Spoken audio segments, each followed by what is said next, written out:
runtii waan ku mahadsan yahay madaxweyne cabdicasiis casuumaadii iyo martiqaadkii iyo soo dhaweynta diiraneed oo ii sameeyey oo aan galabta ku imid magaaladan caasimadda ku meel gaarka ah ee koonfur galbeed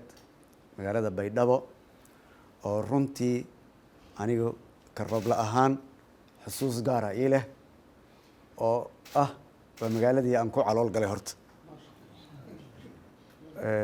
waana ku mahadsantihiin safarkan aan halkan ku imid waa safar kala duwan hawlo kala duwan ayaan u imid hawsha ugu horeyso waa inaan kala qayb qaato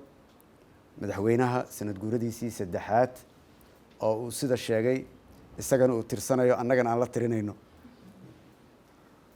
arrinta labaad oo halkan aan u imid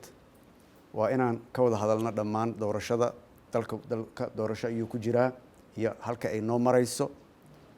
iyo midda saddexaad oo ah arrinta abaaraha oo ah xaalad aada u taagan inaan madaxweynaha kala tashto magaalooyinka go'doonsan dadka meelaha fog jiro xaaladahooda inaan meel isla dhigno kadibna aan go-aan qadiyadaysan aan ka gaarno hadduu alla subxaanahu watacaala idmo mar labaad waxaa idin leeyahay hambalyo koonfur galbeed munaasabadan sanadkii saddexaad ee madaxweyne cabdicasiis lafta gareen waa idin la joogaa labadan beri hadduu alla subxaanahu watacaala idmo waana mahadsantihiin soo dhaweyntiina wasalaamu calaykum waraxmatullaahi wabarakaatu